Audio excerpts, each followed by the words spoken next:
on, the boys will be in soon. We might as well wait. We'll just have to read it again when Pa gets here. Oh, please, Ma, it's for you. You got it right. Aren't you dying to know what's in it? Seems to me you're the one that's dying. Dragonwyck, May 19th, 1844. My dear cousin Abigail. Nicholas Van Ryn. Who's that? Shh, Tibby. Read the letter, Ma.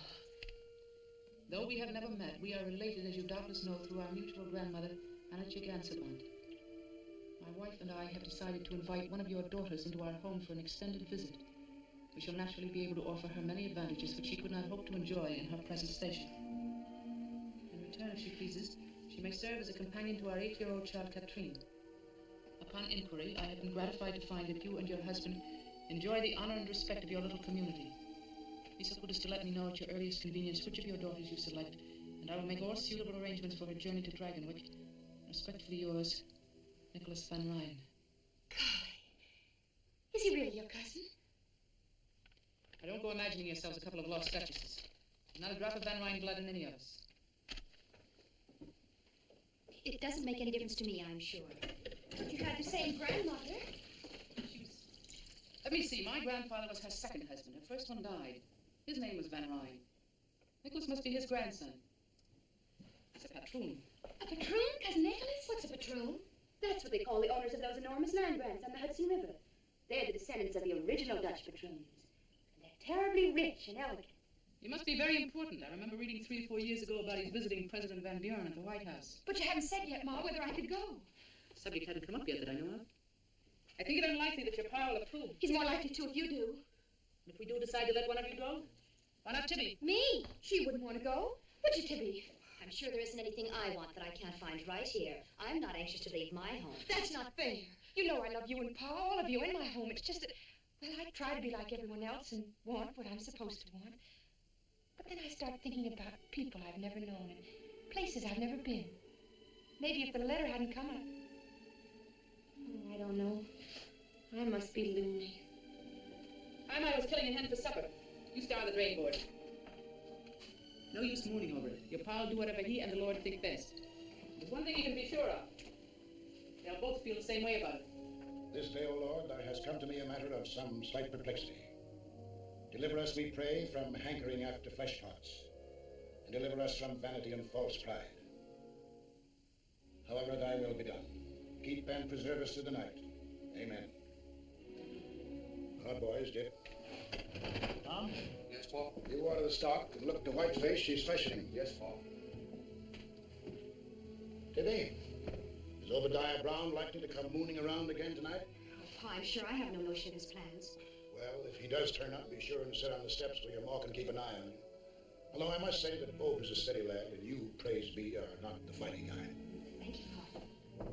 Now, about this letter. I'd see no reason even to discuss it if it wasn't that your ma acts like it was important.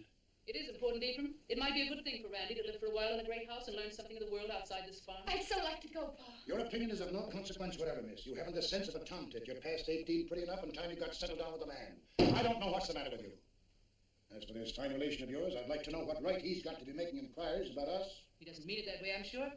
Perhaps the gentry have different ways of saying things. Since when do we have gentry in this country where all men are free and equal? The Yankee farmer is as good and maybe a little better than any Dutchman on the Hudson River.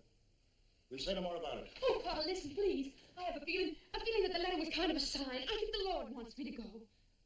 You know what you're saying? During worship tonight, I had a leading. Truly, I did. At least put it to the test, Pa, please, and see what happens. Are you speaking the truth? Search your heart. Very well. Close your eyes. And open the book.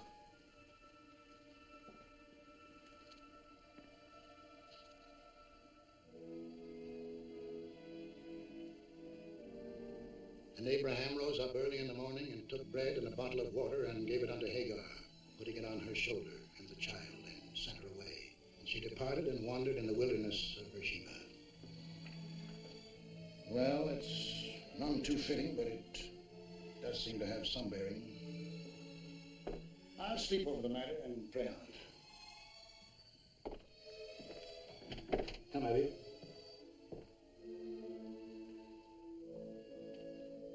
You know, this is the first time I've ever known the Lord to go back on your palm.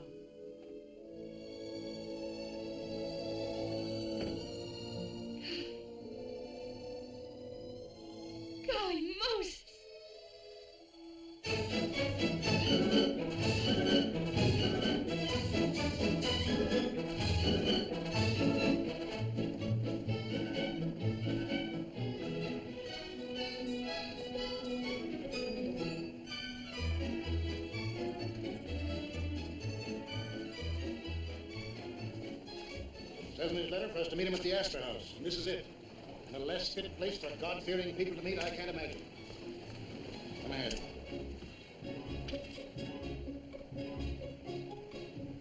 And, what can I do for you, my good man? Are you the tavern keeper? This is not a tavern, and I am not a keeper, my good man. And I'm not your good man. We were to meet a Mr. Nicholas Van Ryn. Perhaps you can tell Mr. us. Nicholas Van Ryn, but of course. You must be Mr. and Miss Wells. 1,000 pardons. How stupid of me not to have known it once. If you will do me the honor to come with me, please. Mr. Van Ryn regrets that he is not here to greet you, but he has directed that you're to have everything you wish. Everything.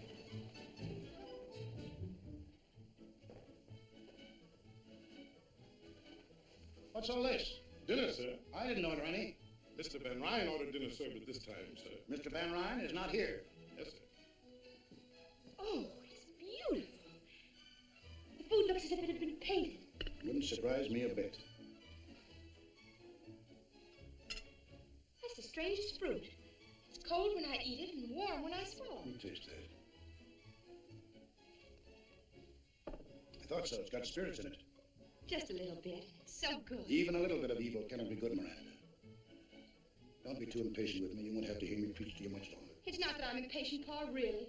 But after Mr. Van Ryn went to all this trouble... It's no trouble to be wasteful, and there's something peculiar about a man who orders supper someplace when he's someplace else. How did he know what I wanted to eat? But there's everything here you could possibly want. Everything is what no man should ever want.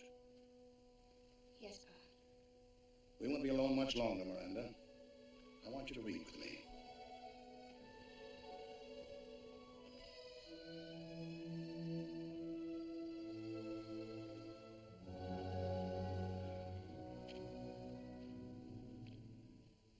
I will sing of mercy and judgment. Unto thee, O Lord, will I sing. I will walk within my house with a perfect heart. I will set no wicked thing before mine eyes. I hate the work of them that turn aside. It shall not cleave to me. A froward heart shall depart from me. I will not know a wicked person. More coffee, Cousin Miranda? No, thank you. You, sir? No, thanks. The music is very nice. I understand they've opened the dining terrace for public dancing. It would be fun to watch. I don't know what made me think you'd be a much older man, Mr. Van Ryn. You've mentioned my age several times now, sir. Does it affect your confidence in me? Alexander the Great, when he was younger than I, had conquered most of the world. Maybe if he'd been a little older, he'd have conquered all of it, or maybe he'd have had the good sense not to try in the first place. Aristotle was his teacher, Mr. Wells, but I'm sure he put things less clearly than you. Tell me, young man, what are your politics? My politics? Since Van Buren is a New Yorker, I imagine you folks up along the Hudson are mostly for him. Martin's an old friend and neighbor of mine. Naturally, if he's nominated, my farmers will vote for him. What do you mean, your farmers? The tenant farmers on my land, there are nearly 200 of them. Never heard of tenant farmers. Don't they own their own land? No, it belongs to me. It belonged to my father and his father, back to the first patroon who took title in 1630. I permit the farmers to work my land, and they in return pay me a yearly tribute and a share of their produce. But they can buy the land they've been working if they want to. No, Why not? because it belongs to me. As a farmer, I'd rather own 1/2 acre of barren rock, free and clear, than work the richest land in the world for someone else. I dare say we don't understand each other's viewpoint. I dare say. Cousin Nicholas, is that the new wall stands they're dancing down there? It sounds very much like one. It doesn't look improper at all. Do you dance the waltz? Miranda, Yes, Cousin Miranda, I dance the waltz, but never in a public place.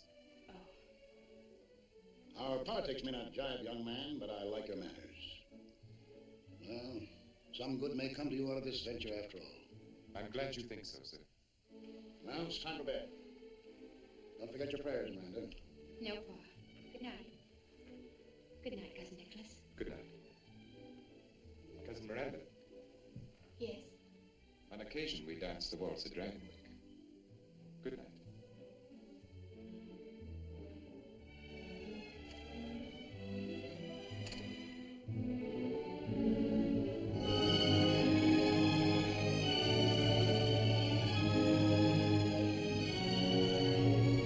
Agatha, there's Dragonwyck. I can see it. Dragonwyck, wait, over there.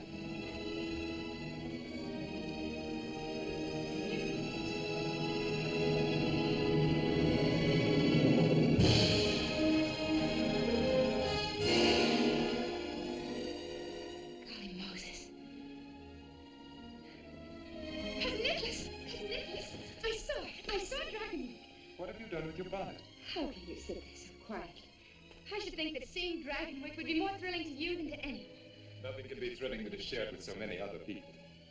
Did you like what you saw? I'm afraid I've run out of words. I've said beautiful so often this afternoon. Every now and then you say golly. I prefer beautiful. I'll try to remember. Do you mind if I keep my bonnet off just a minute? The breeze feels so wonderful against my face. Tell me about Dragonwyck. How many rooms? I've never counted them. And lots of servants? I've never counted them either. Golly. I mean, imagine.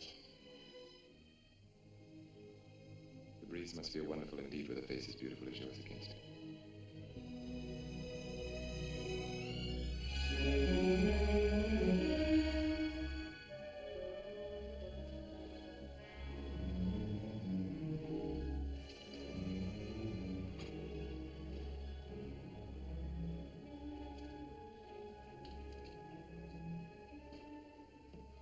Welcome home, Lydia Van Ryn. Thank you, Magda. This is Miss Wells. Magda is our housekeeper. How do you do? I assume Mrs. Van Ryn is at dinner. Yes, and here, and you'll be pleased at how well she's looking. Not that Madame isn't always a picture. See that Katrine comes to the dining hall. Will you come this way, Cousin Miranda? Don't you think I'd better go to my room first? I must look hardly presentable. To my wife, promptness at meals is the highest human virtue.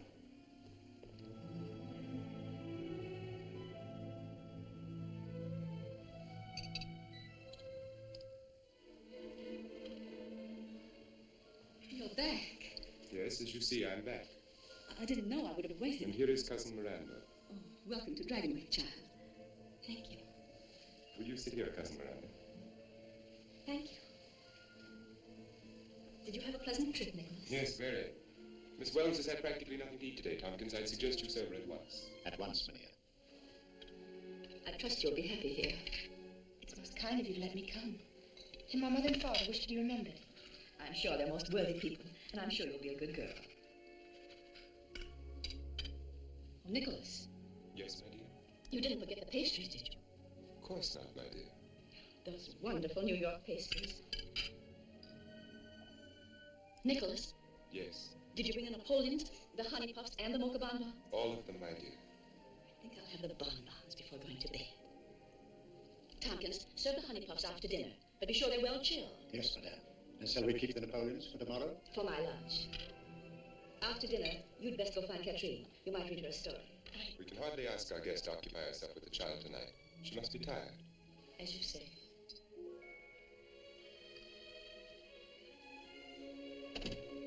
Oh, there you are, Pat. Don't shuffle your feet when you walk. And you're a naughty girl to stay away so much. I never can keep track of you.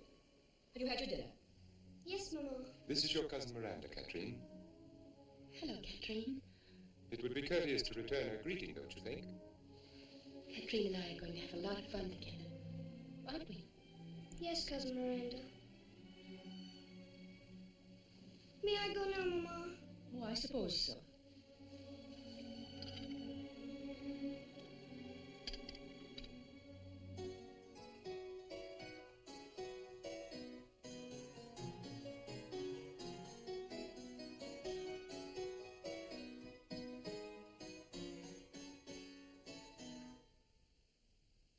Who is she?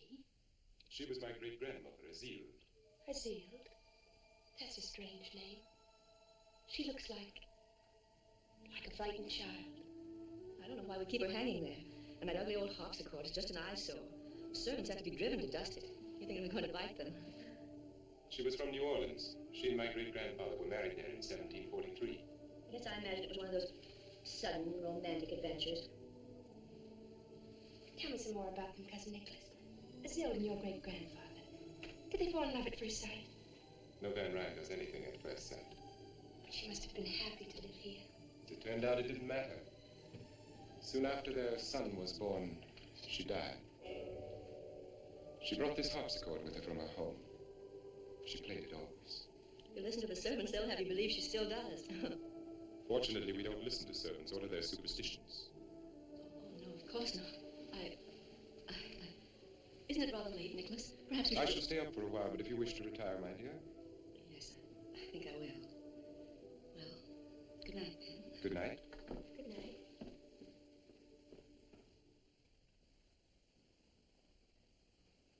I think I have some new music that will please you more than Van Beethoven, Cousin Miranda. You can sing as I play. Oh, no, really. Of course you can. The lyrics are printed on the sheet.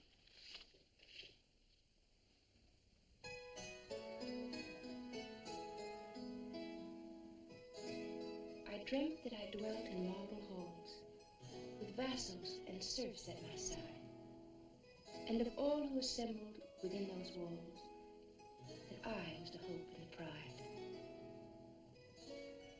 I had riches too great to count, could boast of a high ancestral name, but I also dreamt, which pleased me most, that you love me still the same, that you love me still the same.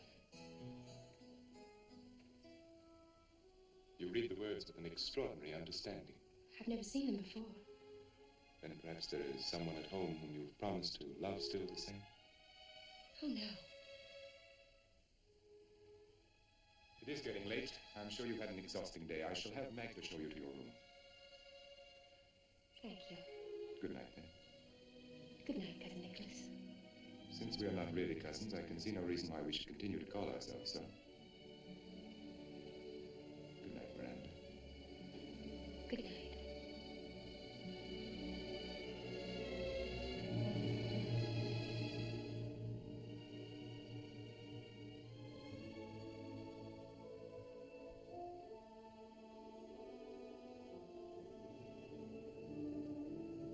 Have you had a pleasant evening, miss?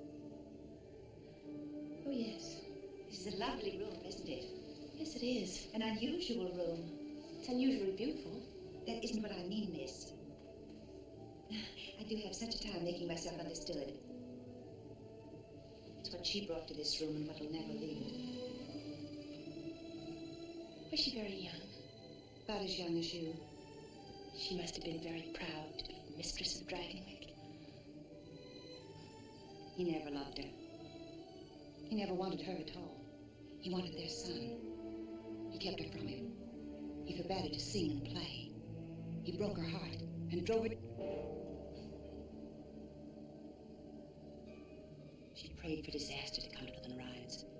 And she swore that when it came, she'd always be here to sing and play. She killed herself in this room. This harpsichord. That's just kitchen gossip. You mustn't take me seriously, miss. No one ever does. May I take you to your room now? Thank you.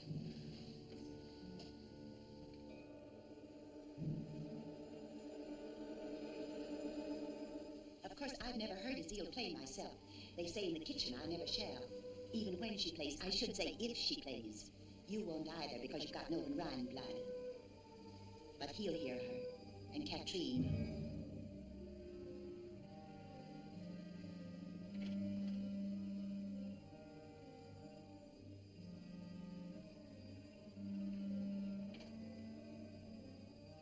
Is this my room? Yes, miss.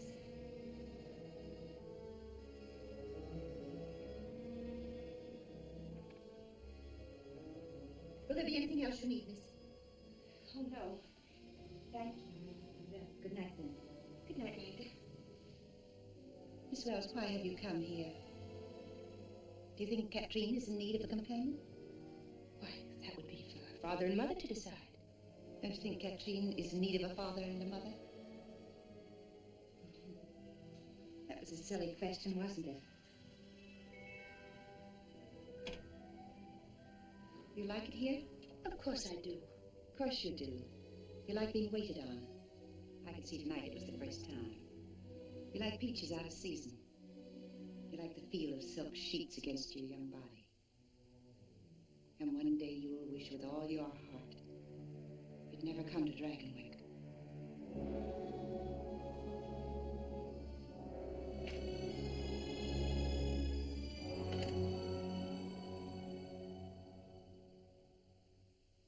I keep getting my S's backwards.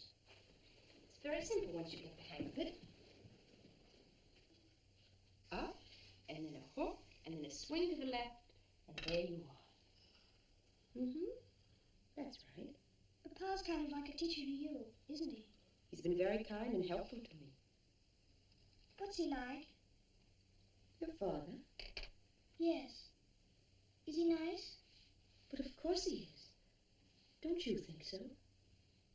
Does he like me? Katrine, what a strange thing to say. Your father and mother both love you very much. Did they tell you that? Why, it's understood. They love you just the way you love them. But I don't love them.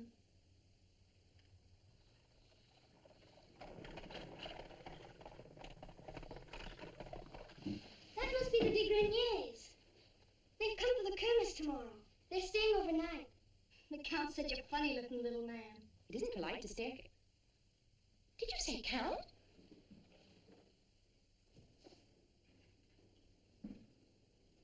So that's what a count looks like. So do barons and dukes. Tomorrow the house will be packed with them.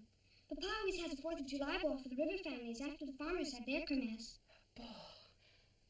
You'll have a wonderful time. And you can wear the ball dress Papa had sent from New York. But I won't know anyone to talk to or to dance with. Oh, everyone will want to dance with you, Miranda. Golly, I hope so.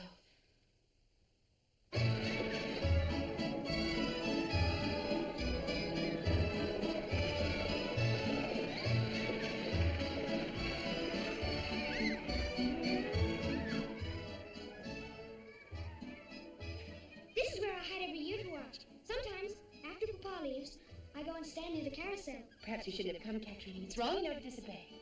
Oh, you're just saying that because you're supposed to. Is there anything wrong about the kermesse? No, Could watching it make me a bad girl? I suppose not. Then it's wrong to forbid me to come. That sounds pretty logical to me. Hello, Dr. Turner. Hello, Katrine.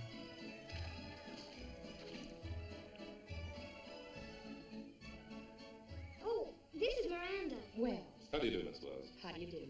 Papa sent for her all the way from Connecticut to be my companion. She's a kind of a very distant cousin, but she's nice. I had no idea that the Van Ryns are around in Connecticut. We're not really cousins, but Mr. Van Ryn was kind enough to invite me to Dragonwyck. Whereabouts in Connecticut? Near Greenwich. But that's all farm country. Sheep and potatoes, mostly. You seem so startled, Doctor. Haven't you ever met anyone who came off a farm? Not anyone who came off a farm to live at Dragonwyck. It seems like an odd place for you girls to watch the kermesse. You'd have much more fun over there. But we're really not supposed to be here. We're hiding so Papa doesn't see us. Katrine had her heart set on it. You know how children are about such things. Why, you wanted to see the kermesse even more than I did. Don't worry, I'll keep your secret. Papa will never know from me about either of you. May I have the honor of seeing you again, Miss Wells? Why, yes, if you like. I would like, and soon. If you're sure it won't be too unpleasant for you. Unpleasant? Well, you see, the patroon and I don't get along very well. In fact, the first thing I've ever known us to agree on is bringing you here. I think that was a fine idea. Well, happy Independence Day. Bye. Oh, I like him so much. I wish he could be my doctor, too, instead of just a farmer's. Why doesn't he like your father? Because Papa doesn't like him either. Why not? Papa never says why not. Oh, here they come!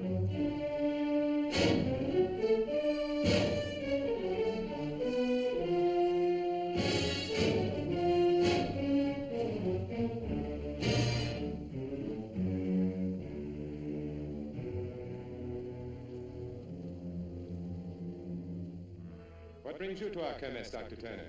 Are you expecting an epidemic of minor injuries? You never can tell, Mr. Van Ryn.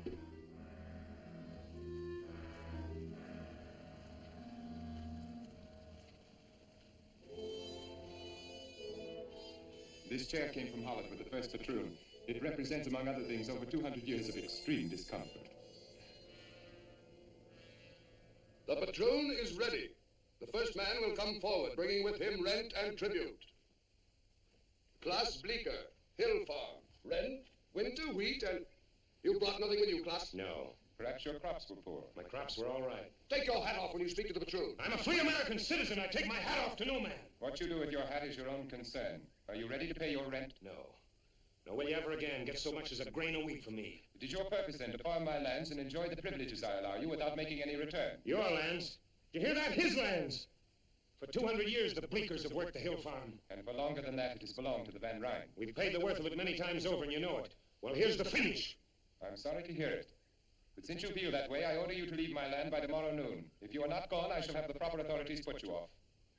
Have the next man step forward. Otto Gebhardt. Won't you reconsider your decision, Mr. Van Ryn? Klaus Bleeker and his wife and children have no home other than his farm. Where will he take them? I see you've come empty-handed, Otto. Have you a reason? You know the reason. It's his birthright as a free citizen of a free country. These men are not alone. The anti-rent movement has swept New York State. Man, take your head out of the sand and help us solve this problem peacefully. Because it's got to be solved, peacefully or not. Speak up, Otto. I'll bring the stuff tomorrow, sir, if that will suit. Will the rest of you men step forward, please? I have something to say. Tired of listening and talking and listening.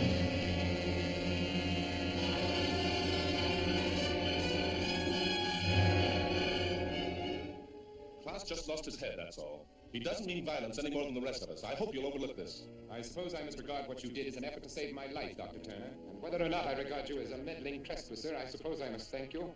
You've got the facts wrong. The way I see it, you're the trespasser. Also, saving your life wasn't what I had in mind. If Klaus had killed you, it would have done these men infinitely more harm than you could ever do alive. So don't thank me, Mr. Van Ryn. I shall say a few words about what has just happened, and they will be my last. Dr. Turner's efforts to incite anti-rent rebellion in our local district have been well known to me for many months now. Just what is it he wants you to want so passionately? It has an assortment of highly romantic names: the rights of man, life, liberty, the pursuit of happiness, and such. And all those will be yours with the titles to a few acres of soil. Believe me, my welfare does not depend upon you. Rather, you depend upon it. But my rents and tributes and my responsibilities are hereditary, the symbols of a way of life to which I have been born and in which I shall continue to live. I shall never relinquish my position.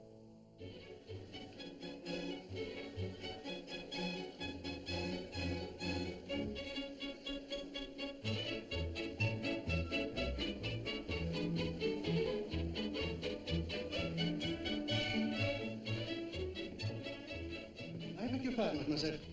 But are you not Miss Wells, the companion to little Catherine? Yes, I am. I have not had the honor. Will you permit me to present myself? Henri, racontez-leur le discours de M. Van Ryn ce matin. Le discours? De quel discours? I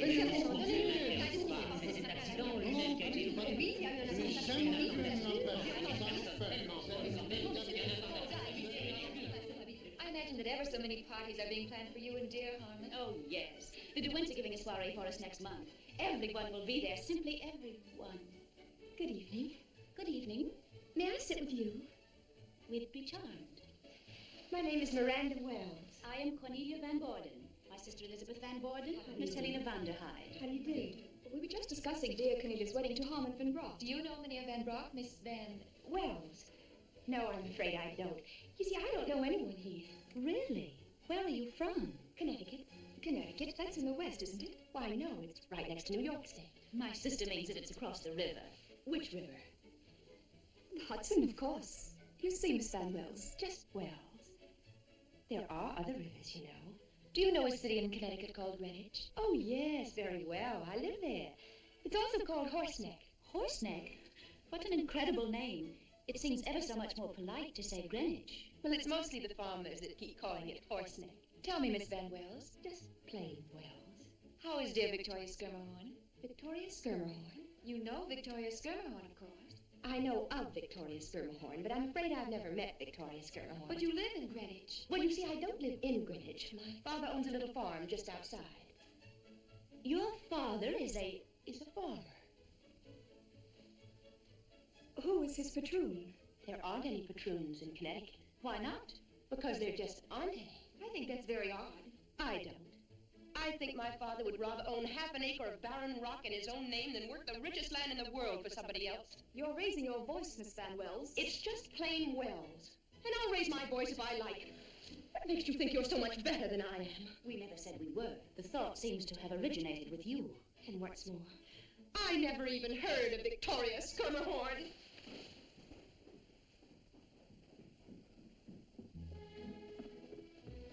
Miss Wells, is there anything I can do for you? No, thank you, Magda. Of course, it's only my humble opinion, but I think you're the most beautiful lady at the ball. That's very kind of you, Magda. All of the servants think so. I can't understand why you haven't danced every dance. Then I suppose most of the gentlemen have spoken for.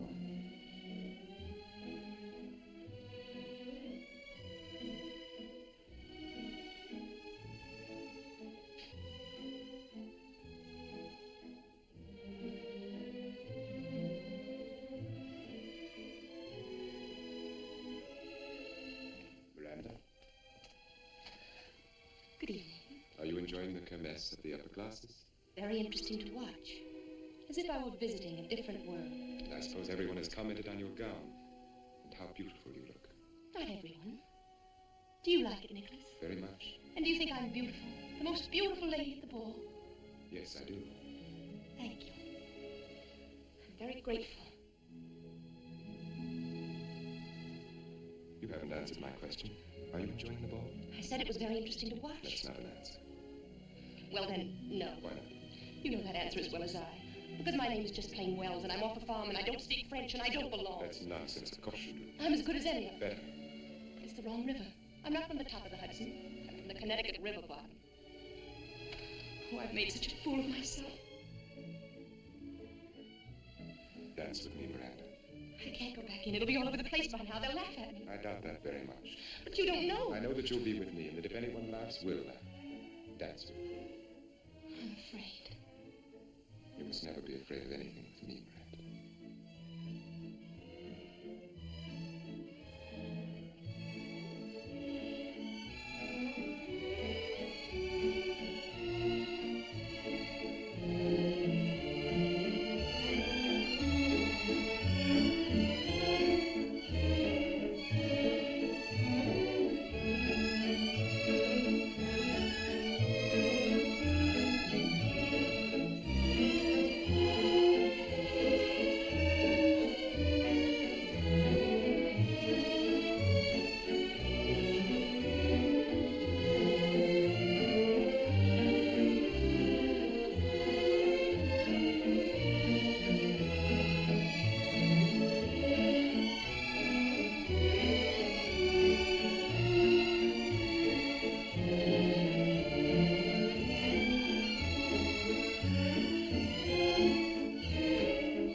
Going to answer my question. I can only think of one thing to say, and you won't like it. Say it anyway.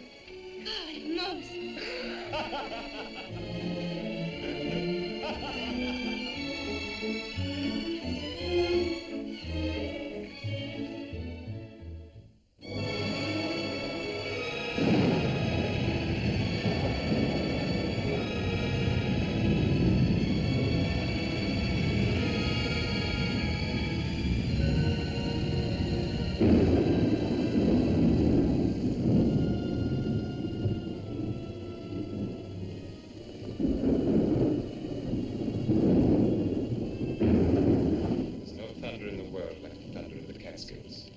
Seems to set the mountains on fire and they roar back.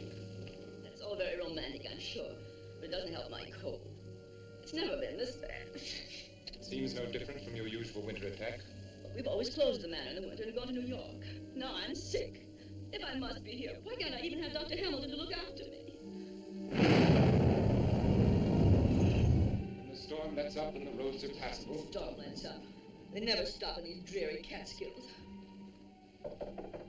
Come in. What do you want? Mayor Ryan asked this be brought to you.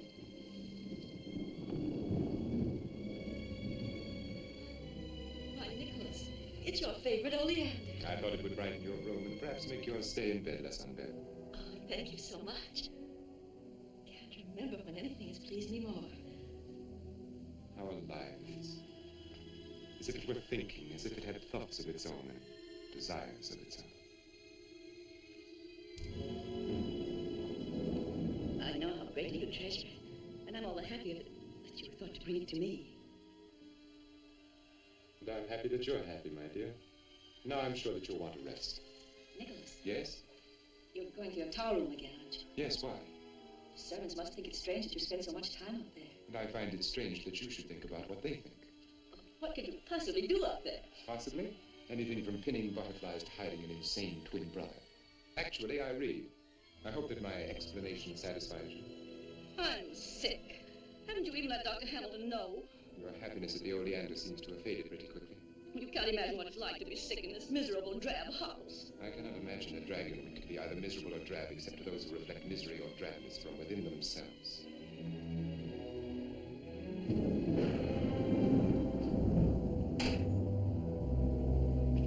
Mayor Ryan. What is it, Maggie? Is Dr. Dr. Turner. No one is sent for a doctor. Turner, what does he want?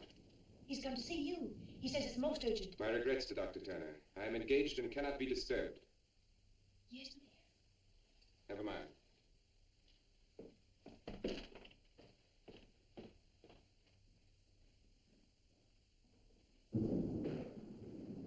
Sorry to intrude like this, Mr. Van Ryn, but it's most important. Yes? Klaus Bleeker's been arrested for murder. It's a pity you weren't there to stop him this time. I was there. He didn't kill anyone. There was an anti-rent riot at Smoky Hollow. Klaus wasn't anywhere near the boy that was killed, but they blamed it on him. If by they you mean the patroons, you must also mean me. The farmers aren't going to stand for this. They've threatened to storm the Hudson jail. With shouts of liberty, equality, fraternity, I take it.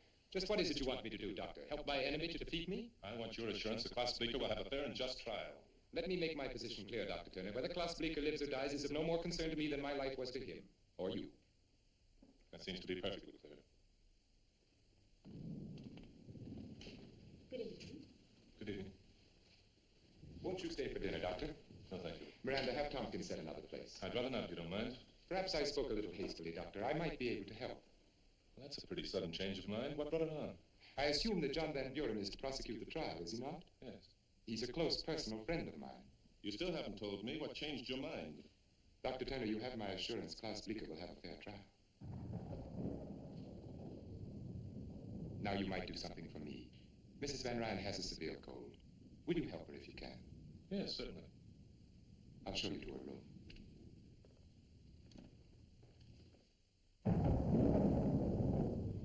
Better take a bit of scraped onion and sugar for that cough, and these drops as directed. You'll be fine in a few days. A few days? Dr. Hamilton always kept me in bed for at least 2 weeks. He's probably right, but with most of my patients, it's all I can do to keep them in bed while I examine them. A lighter diet might help. Soup, tea, boiled eggs, less cake. That's nonsense. It's common knowledge that once you stuff a cold, I'll eat all I please. Well, you get well faster without it, but you get well anyway. What a beautiful oleander. I'm relieved to know you find so little cause for alarm, Doctor. It's just like a cold. Do you think you could find your way down alone? If you and Miranda will wait dinner for me, I'll visit a while longer with Mrs. Van Ryn. Yes, of course. Good night.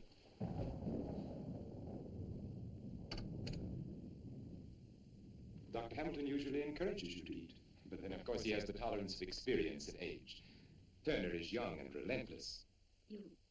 You told him you wanted to stay and visit with me for a while. What did you mean by that? Precisely what I said.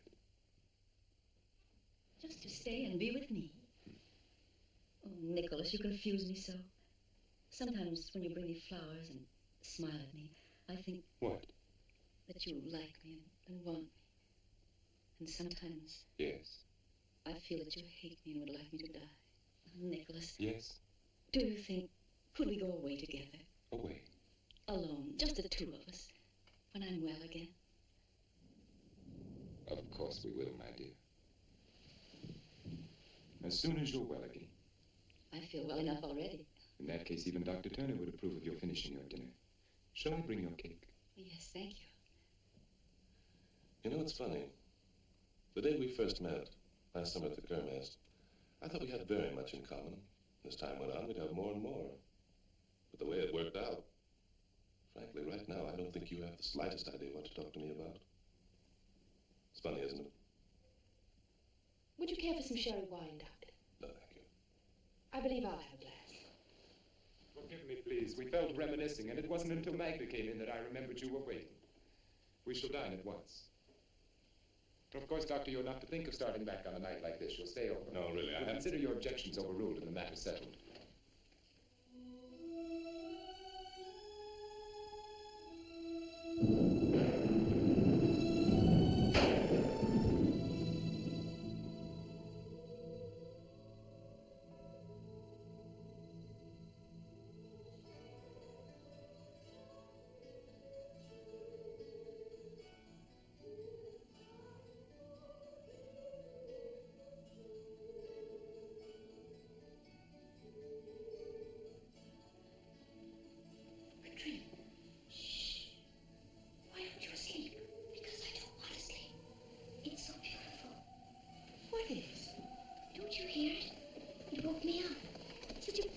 From down there. You've been dreaming. It's a lady. She's singing and playing the harpsichord. Katrine. It's like a lullaby, but it must be funny, because every now and then she laughs. There, she's laughing now. Didn't you hear it? It's getting louder and louder. I don't like it now. Make her stop. I'm afraid. I'm afraid. Make her stop. Darling, listen, Laura. Really listen. You must believe me. Well, I can remember when I was a little girl. I used to imagine things so hard that I thought they were real. But don't you see, if there were anything, I'd hear it too. It's stopped now. Of course it has. It never started, really. Oh, I'm so tired. What is it? It's Mrs. Van Ryn. She's very sick. Tell me, what happened? About an hour ago, she woke up and started to rage. Oh, the pain must have been terrible. Maggie, what's the matter? Is Mrs. Van Ryn? Oh, she was moaning so. Did she take any medicine before I gave her? No, You'd better send for Mr. Van Ryn. I have.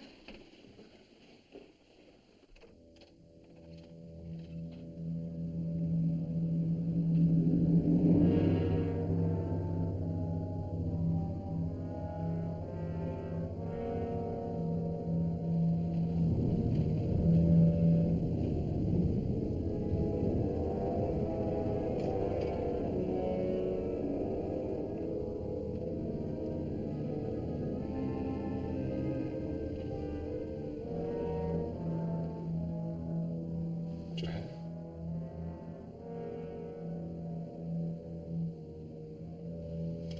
Dr. Turner.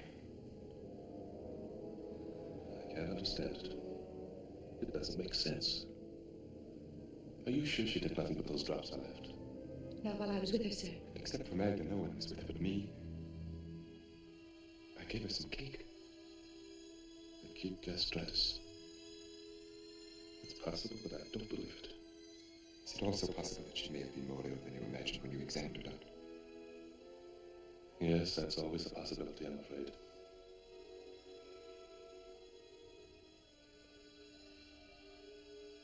See that the pastor is notified at once. And have him come to me.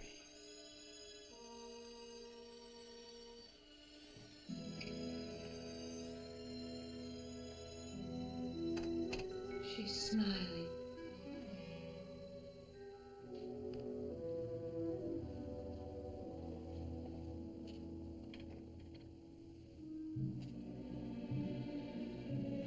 I'm sure he didn't mean that you were to blame.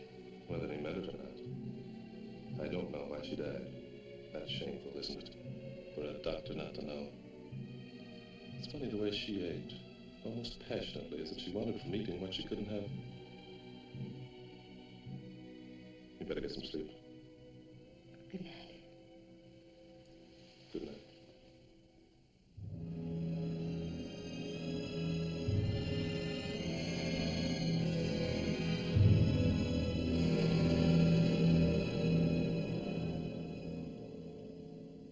I remember how the chapel bell rang on the day Johanna and I were married. Tonight it is soft and sad, but then it was loud and ugly, and my head ached with the noise. Johanna laughed and said it was a heavenly bell that would ring for us until death. We were never happy, but our life together was tolerable, until Katrine was born. And then we knew that Johanna could have no more children, that I was to have no son, that there were to be no more Van Ryns after me, that I was to be the last. I wish I knew something that I could say that would help you. I want to so much. Do you, Miranda? At an unhappy time like this, it must be difficult, I know, to think of anything else. But what has happened was beyond human control, Nicholas. You must have faith. In God, I intend. I must not feel that my life is finished, and I won't. As long as you are with me. The bell is stopped now.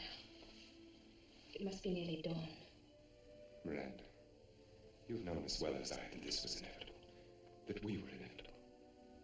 I didn't know who you were, or what, or where. Out of all this world, why should I have called to you and no one else? And why should you have come to me and no one else? It's because you were meant. You knew it the instant our eyes first met and everything within us met. And you know it now. You have no right to say that, to talk like this, please. You couldn't help yourself. yourself any more than I. Am I right? Tell me that I'm wrong. Forgive me then if you can. I had no right to speak as I did, and you have every reason to be angry with me. But I had to say it. There was no way for me not to. And no one but you to hear it. Good night, Miranda.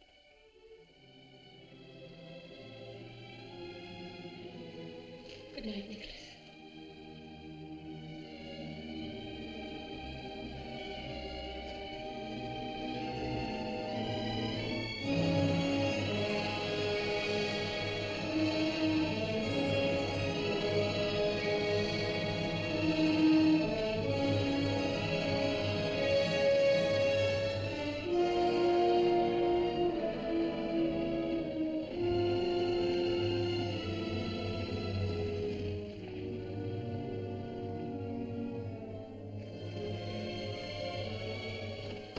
I just heard the news that you're going away. Why, Jeff Turner, I never thought you'd go to all this trouble to say goodbye. That's just it. I don't want to say goodbye to you. But, Jeff, I'm going home. Well, that isn't what I mean. I think it's fine that you're going back to your folks. What I mean is, Greenwich isn't so very far away after all, is it? I know, Jeff, it isn't. And I was thinking that maybe I could come there and visit you in a month or so. Of course, Jeff, whenever you're passing through. Would next week be too soon? Well, I know our relationship hasn't been exactly...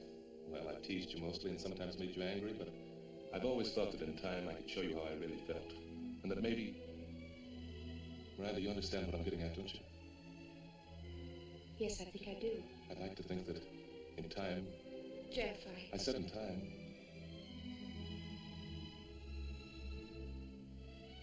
Is it that hopeless?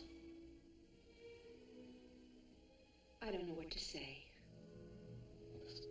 There's not very much you can, I guess. Well, have a nice trip. Thank you, Jeff.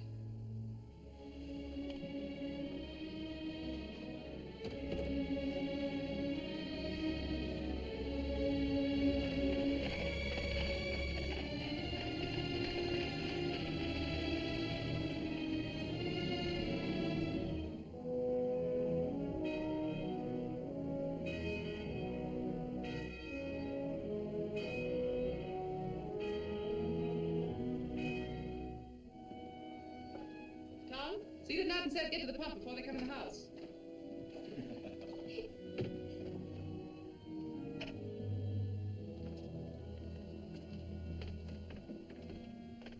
Come inside. I want to talk to you.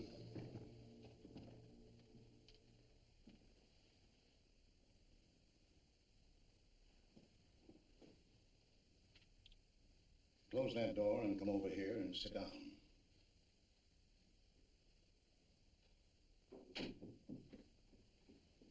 That was a nice sermon today, Pa. Strange you should say that. Struck me you weren't listening too hard. I heard every word. Struck me your mind wasn't on it at all. Where is your mind? What's the matter with you? Nothing's the matter, I tell you. Now, Abby, I'm going to get to the bottom of this. I've made up my mind. But if there's nothing the matter... You were the first to see it. For months you've fretted and worried. Miranda can't sleep. She won't eat. She can't smile anymore. Talk to her, Ephraim. All right. I'm talking. Since the day you drove in here in that fancy rig, you've been no more one of us than if you'd never come home at all. Ephraim, please. You hung your fancy outfits in the closets and you acted like you never took them off. You won't sleep when you won't eat because your home's not fine enough. And you won't be happy because we're not fine enough. That's not true. It's got nothing to do with that. What has it to do with then? Sometimes when a woman's unhappy, she just can't talk about it, Ephraim. Are you going to tell me it's a man? What man, I'd like to know? She's given frostbite to every mother's son in the county. Perhaps the right one hasn't come along yet. No, she won't find him with her nose stuck in the air, wanting what she can't get. A woman ought to get a man first and then want him. Someone rode in the gate.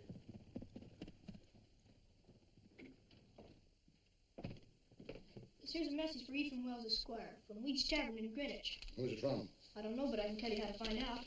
Read it.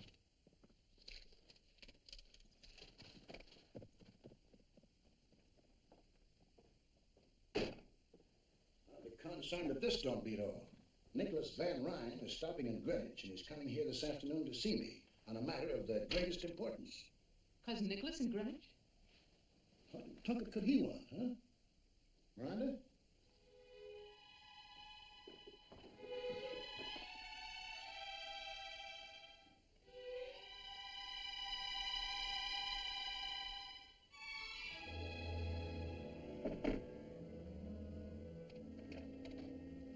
Wells, how do you do? Nicholas.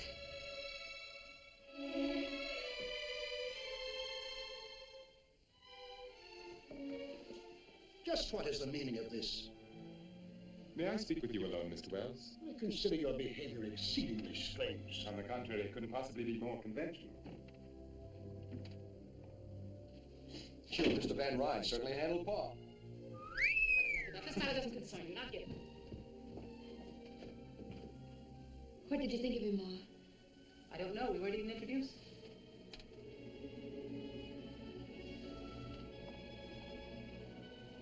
That was just in the excitement of the moment. He's such a perfect gentleman. He'd never be impolite to you. I'm sure he has fine manners. He's come to ask Pa. He wants to marry. I know. How do you know? Ever since you've been home, you've never brought his name up once. A woman's apt to be that quiet about a man she loves. Besides, you're buying that dress every week now for 2 months. Miranda, child. Yes, Ma.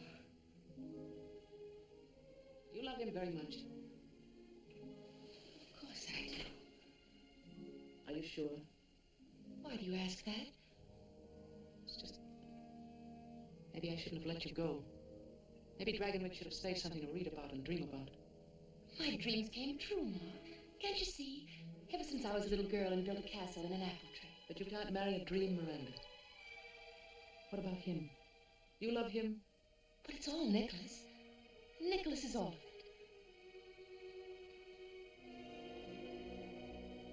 You're acting so strangely. Almost as if you were afraid. Miranda, Abigail, come on in here.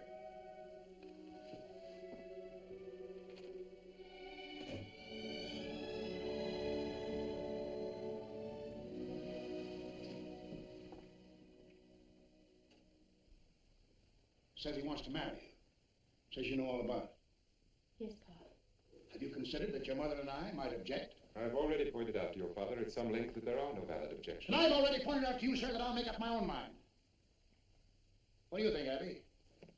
I don't think thinking has anything to do with it anymore, Ephraim. It's something that is, and we must make the best of it. I want to apologize for my rudeness when I entered your house. My only excuse is that I saw nothing and wanted to see nothing but Miranda at that moment. I can understand that, Mr. Van Ryn. You're forgiven. Thank you. I think you should know that I have already called at your parsonage and engaged the Reverend Clark to be here tomorrow afternoon at 3 o'clock. Tomorrow? It's indecent. It's too soon. I want my girl married in a church like a good Christian. I'll have no hole-and-corner wedding here. She has nothing ready, no wedding gown. For once, we will let the ceremony outshine the costume. Whatever dress Miranda wears will be forever cherished as her wedding gown. A lot of pretty words. Too many for me. Miranda, you got plenty at stake here. You'd better say something. I'll do whatever Nicholas thinks best. So be it. Amen, Mr. Wells. But now I must return to Greenwich. Miranda, will you walk with me to my carriage? Until tomorrow, then. Goodbye.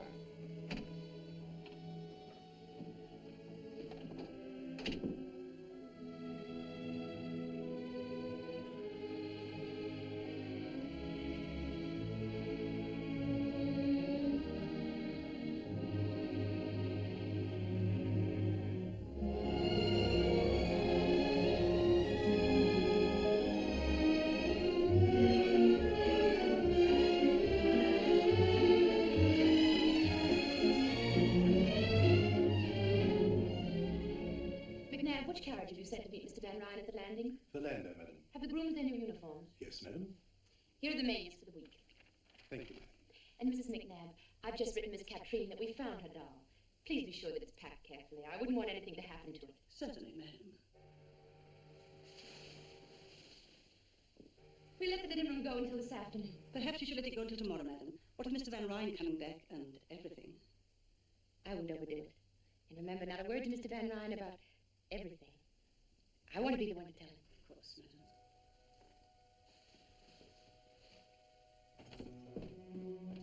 Welcome back, son. How did you find New York? Unbearable, thank you, Mrs. McNabb. Nicholas. How lovely you are. I'd almost forgotten how lovely you are. I'm not when you're not with me. I'm not anything. 3 long weeks. Have you missed me? Have you been well? I missed you terribly. And everything has been just fine. As a matter of fact... I'm having our townhouse entirely redone. A new music room. We must plan a series of entertainments for the winter Mrs. season. McNabb said I'd find you here. Oh, I beg your pardon. I didn't know. That's all right, Peggy. This is Mr. Van Ryn. Was it anything important? Well, it was just a reminder that you ate none of your breakfast this morning. And all your favorite dishes, too. We won't talk about food if you don't mind. You'll eat every bite of your lunch, or there'll be quite a bit of talk. You carry on as if you'd cooked it yourself. Me? I couldn't cook the bottom of a pan. But she managed to burn my best India muslin negligee. That I get so. The ironing is worse than the cooking. And she ruined it completely when she tried to sew it together again. True. Me sewing is even more horrible than me ironing. What would I be wanting with the likes of a greenhorn like you? Can you tell me? That I can't. But you'll eat your lunch just the same. And what was that strange little creature? That was Peggy. Peggy O'Malley. I assumed it had a name. What was it doing here? I've engaged her as my personal maid. Your maid, that untidy little cripple? She's not untidy, and her leg's no fault of hers. She's had a miserable life. It's the strangest recommendation I've ever heard. She's bright and willing and good to me, and Nicholas, I want her as my maid. I shall have McNabb give us some extra money and a good character. It's so little to ask. Please, Nicholas. Deformed bodies depress me. Perhaps I can divert your attention with this. I brought it for you from Mr. Tiffany's new shop. How dare you say that? How dare I? You speak as if her crippled leg were a weakness on her part rather than merely God's will. We'll agree that it is God's will. Now perhaps we can discuss your plans for the Kermesse ball. Are they progressing nicely? Madame Duclos swore to me that your gown will be finished and delivered to you in time. She needn't overwork herself. It's very likely I won't need it at all. What do you mean? The Van Borden sent their regrets yesterday. Their regrets? A previous engagement or some illness in the family. I forget what excuse they used. I see. That makes the 8th refusal in 4 days. It's only because of me. Because you married me. Miranda. You are Mrs. Nicholas Van Ryn. You will be with me wherever I am always. Luncheon is served. Thank you, McNabb. Nicholas. Yes? Sometimes I think that we... That we what? I think about that night. The night she died. What about that night? It was so soon after. Perhaps we should have waited to decide. In the hope that our gossip-mongering neighbors would be more approving. I don't care whether they know, Nicholas. It's just that we do, and so does God. I've never heard you speak so childishly, Miranda. You might well be on your father's knee. Do you believe there is a God who spends eternity snooping on human behavior and punishing all violators of the pastor's latest sermon? That's not what I mean at all. What do you mean? Well, I believe that God has put a sense of right and wrong within all of us. And that when we do wrong, no matter if no one else knows, we do. And you've remembered that ever since your Sunday school days, haven't you? That's a good girl. Now let us enjoy our lunch. Nicholas, you do believe in God. I believe in myself, and I am answerable to myself. I will not live according to printed mottos like the directions on a medicine bottle.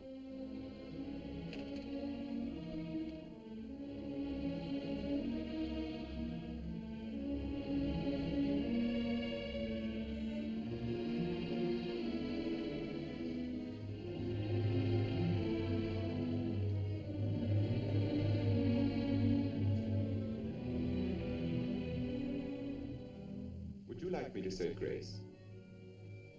That won't be necessary. Then I shall begin our salad dressing.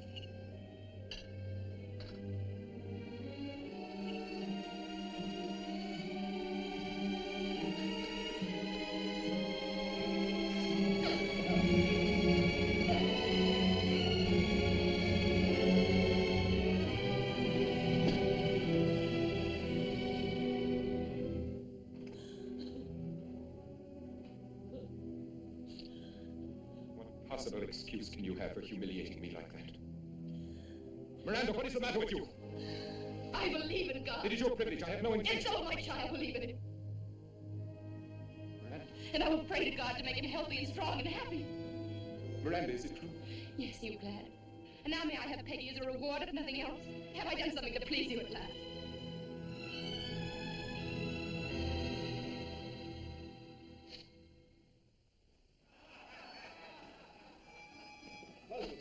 They're celebrating. I'm going to celebrate too and get drunk. John Young's our new governor, and the farmers in New York State have got a right to celebrate and get drunk. Hand me up my ancestral chair.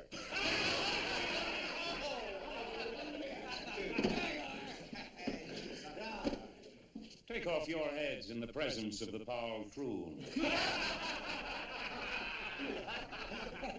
Tom Wilson, come forward, bringing all your money and all your crops, and thank the good kind Paul Troon for taking them off your hands. I don't have to know more. John Young's the governor, and the Constitution's been changed. I can buy my farm. It's the law. That's right.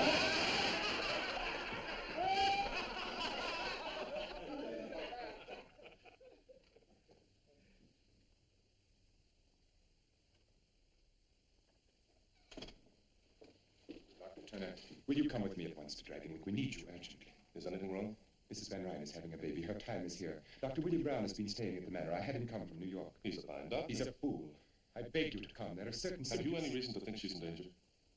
Mrs. Van Ryn, I don't know that she... Doctor, nothing must happen to my son.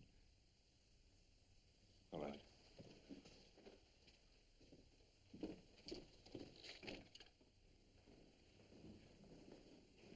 She's been took back and they won't let me near her. Please let me go to her.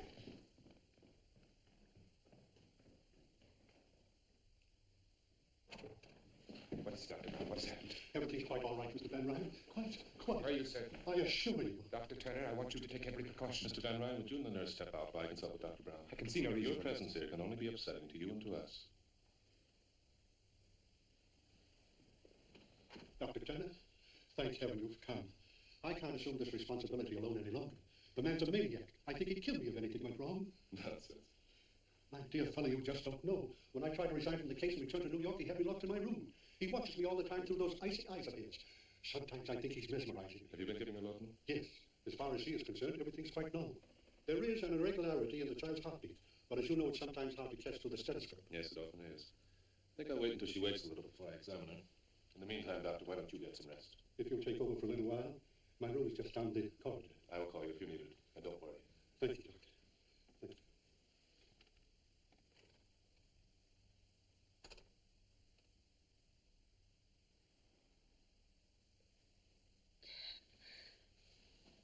Hello there.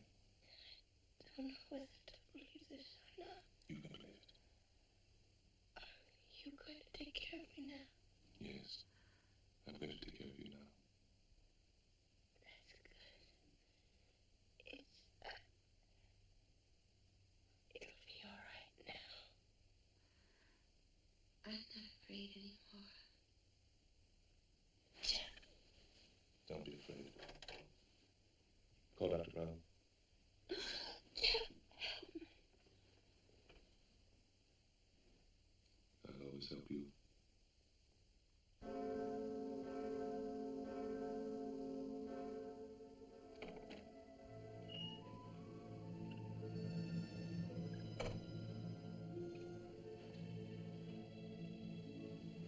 Mr. Van Ryn, there's something you must know.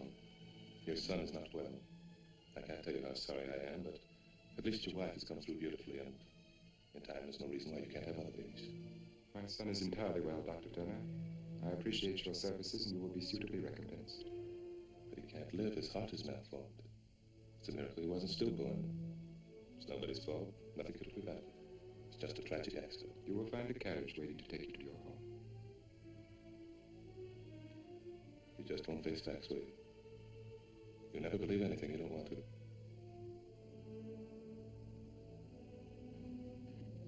And there is no reason for you to see Mrs. Van Ryn again. Good day, Doctor.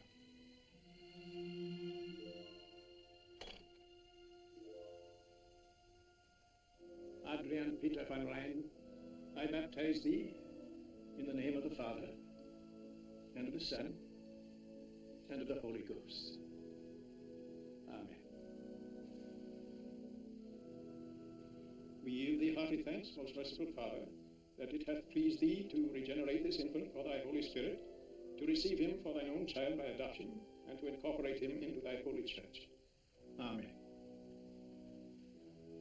Please accept my most sincere congratulations, Mynheer Van Ryn. Thank you, Dominic. You understand, of course, that this house ceremony was only at the insistence of Mrs. Van Ryn.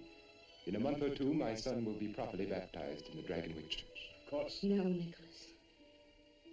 We can thank God that he was baptized just in time.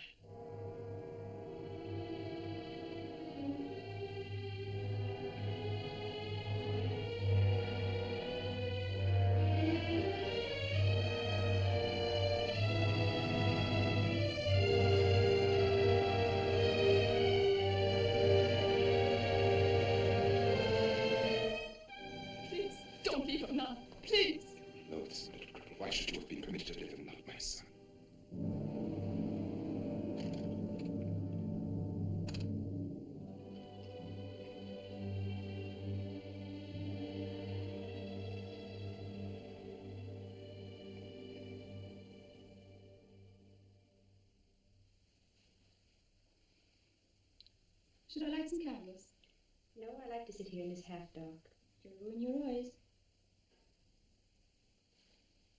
How long has he been up there this time? A week, perhaps more. Ever since he got back from New York. And before that... I'm sure it isn't very pleasant for him, Peggy. And what is it for you? Shut up there for weeks on end without a word or a sound. If it was any man but him, I'd say he keeps a bottle up there in that tower room. Peggy. Yes, ma'am.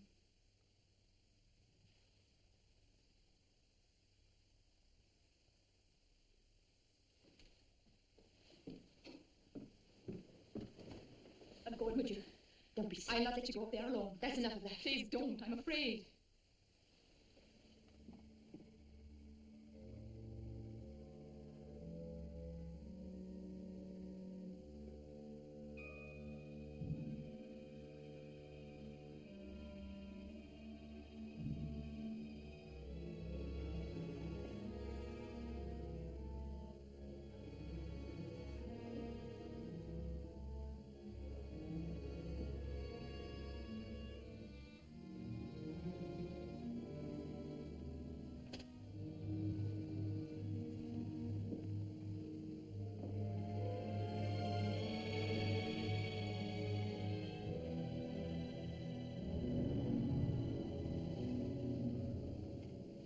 It's you. Yes, Nicholas.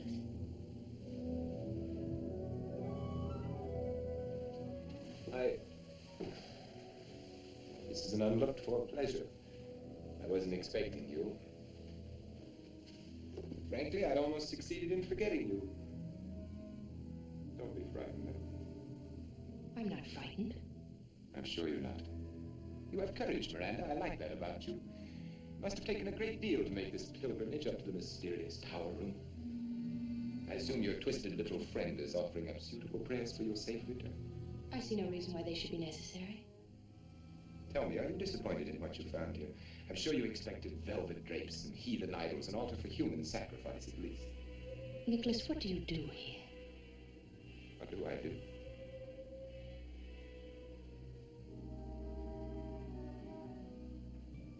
I live. I'm sure you mean a great deal by that, but it isn't very clear to me. Didn't expect you to understand. How could you? Don't be offended. By ordinary standards, you're quite intelligent. But I will not live by ordinary standards. I will not run with the pack. I will not be chained into a routine of living which is the same for others. I will not look to the ground and move on the ground with the rest. So long as there are those mountaintops and clouds, limitless space. I'm sure you are still unable to understand. I want to try if you'll help me. Shall I? Shall I tell you what you want to know? Brace yourself. Prepare to have your God-fearing, farm-bred, prayer-fattened morality shaken to its core. See, I have become what is vulgarly known as a drug addict. Why? No tearful reproaches, no attempts to save me, to regenerate me. Why do you find it necessary? That is what you could not hope to comprehend. It is because I have set free something within me. Something that ever since I can remember has been like a rock caught in my heart, in my brain, pushing at me, choking.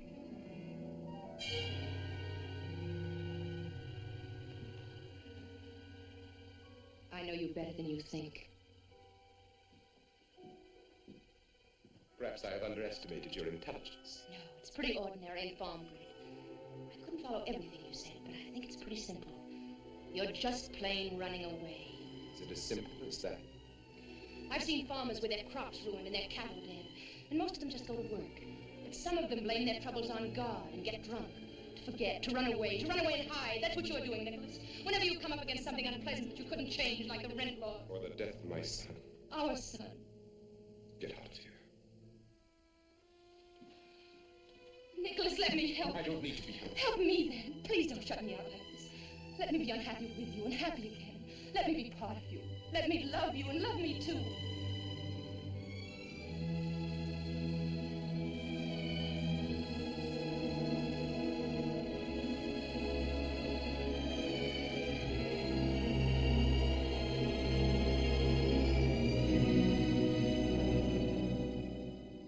It's quite a story, Peggy, but afraid you'll have to tell Mrs. Van Ryn there isn't much I can do for her husband. Tell her. She doesn't even know I've come here. Then what? And do you suppose I'd so much as whistle to get help for him? It's her I'm afraid for, Dr. Jeff. Afraid of what? I can't say right out, but there's a blackness in that house and in him. His coming and going, the look in his eye when he watches her. You've got to come and take her away. What makes you think she'd want to go? Whether she wants to or not. I'm only a doctor. I've got no right. You can't leave her there to be hurt and hurt again. Not knowing what she's done wrong or how to do right. Happy as a child because he's so much as sends a plant to her room. Plant? An ugly looking growth to my taste from Egypt or Asia. She's been taking her meals in her room. Yes, oft times. Why? Come on.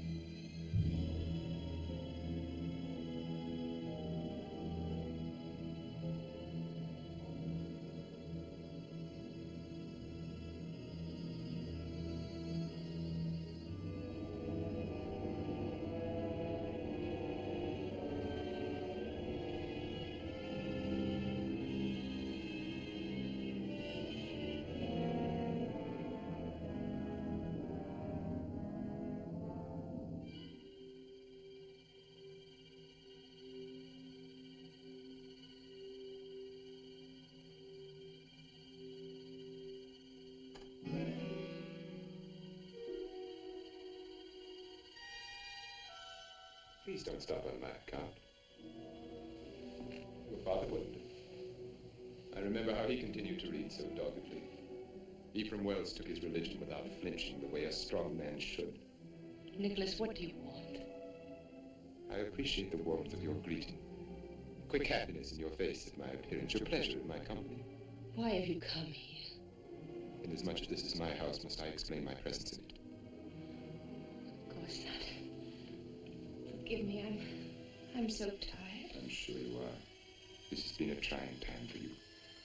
And yet, strangely enough, your tribulations seem to have become you. I cannot remember you more beautiful than you are now. And your beauty amazes me as much now as always. Your strength, the earthiness of your peasant stock, and more. Your grace, your unexpected look of quality. It would be a pity if we were not to have another. If you were barren. That's a matter of the Lord's will. Yes, the Lord. I've forgotten. The Lord who giveth life and also takes it away. Why did he take my son's life? I have no way of knowing. It could not have been without purpose. No one gives life, takes it without purpose. Why do you suppose you are here, Miranda? By the Lord's will or by mine? What you are is the reflection of what I wanted you to be. You live the life that I gave you. Now you do look frightened. What are you thinking? Joanna. Why? I don't know.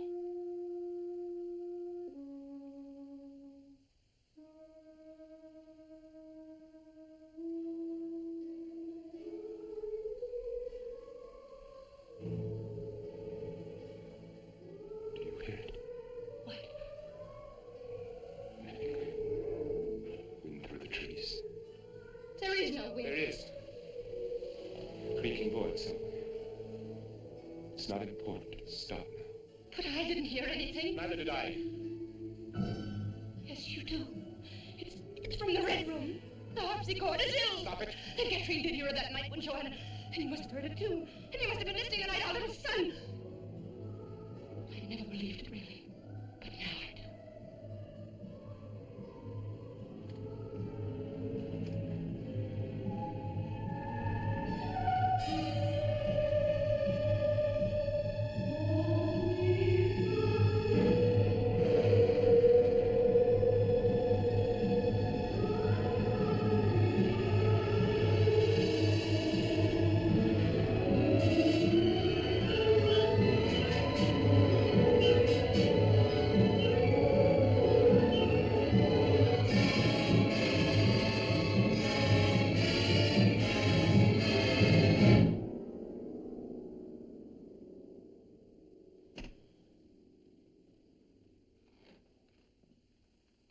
I just happened to be passing by, and I thought I'd drop in. Passing by. I see. Summoned in the best heroic tradition by the faithful little cripple. And have you an army of farmers equipped with pitchforks lurking in the garden? No. That fight's all over, and you lost it. But Peggy seemed worried about you, so Do I look as if I needed medical aid rushed to me in the dead of the night? You can hardly expect a diagnosis from me based upon your appearance alone. It's good to know you have become more careful in your diagnoses, Doctor. I can recall when you were less thorough. I've improved a lot since then. There was much room for improvement.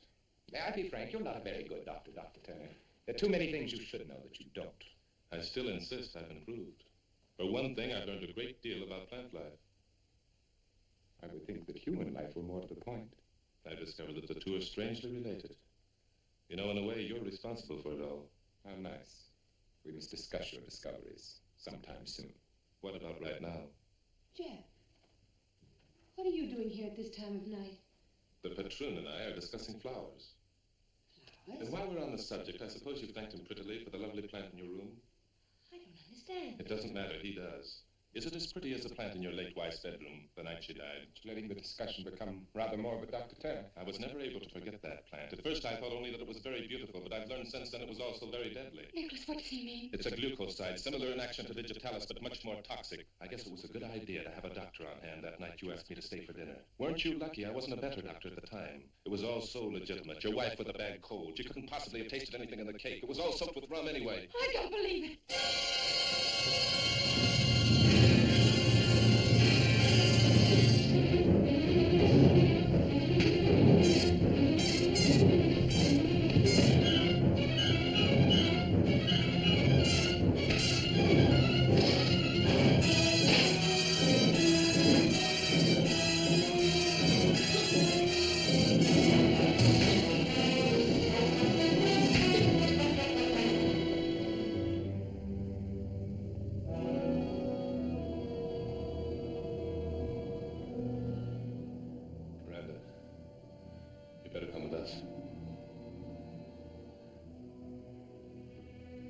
Come on.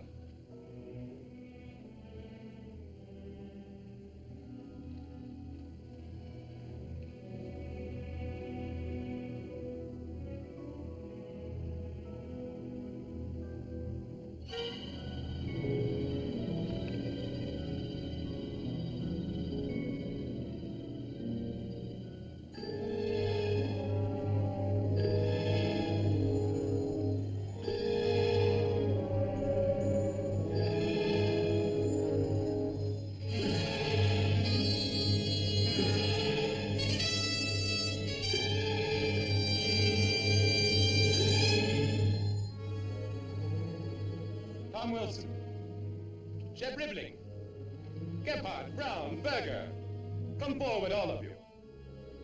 I have something to say to you. Apparently, I have not yet been able to make my position clear. I will try once more. Believe me, my patience has come to an end.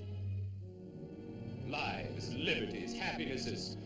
Pursue them where you will. Sing and dance and dip them in bronze if you like. But you will not destroy Dragonwyck. You will not take away from me what has been mine for more than 200 years. No babbling idiot of a governor will make laws that have to do with my manor, with the manor that my son will inherit. Oh, it's Dr. Turner. What are you doing here? You are not wanted. You're trespassing. I don't want you here. I don't need you anymore. There was a time when you knew too little and I could use you, but now...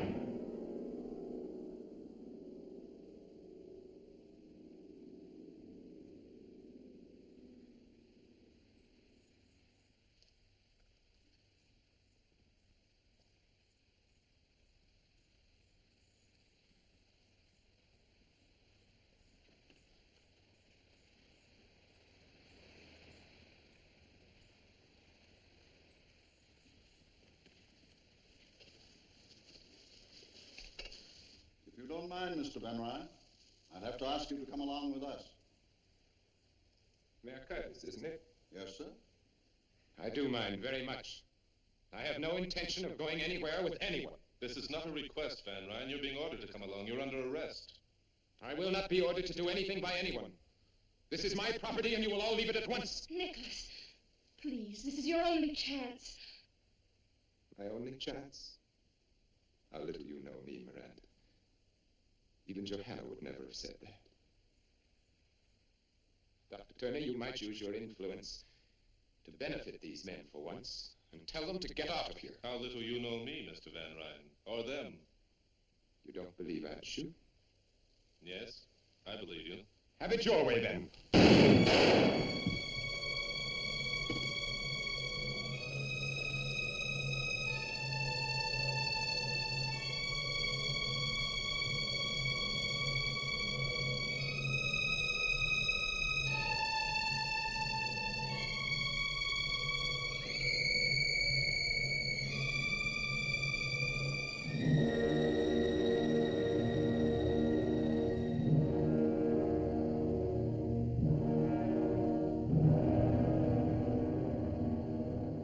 That's right.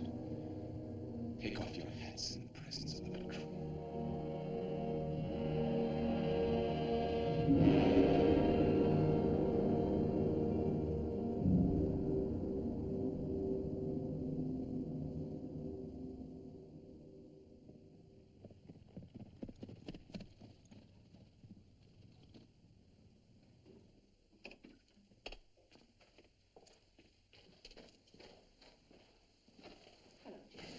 I thought if you didn't mind, I'd ride alongside you to the boat landing.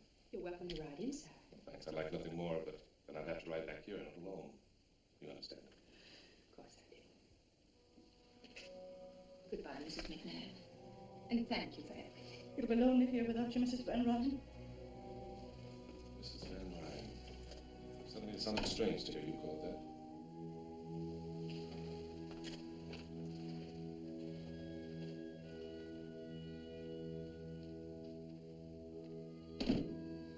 Is that all you're taking with you? It's all I brought with me. From home. Except a black dress. The way you just said home. As if you never had any other. Have I ever? You answer that. You know, Ma once said she felt she shouldn't have let me come to Dragonwyck. That she was afraid. You couldn't marry a dream, she said. Do you dream much, Jeff? Sometimes. Some dreams are very real.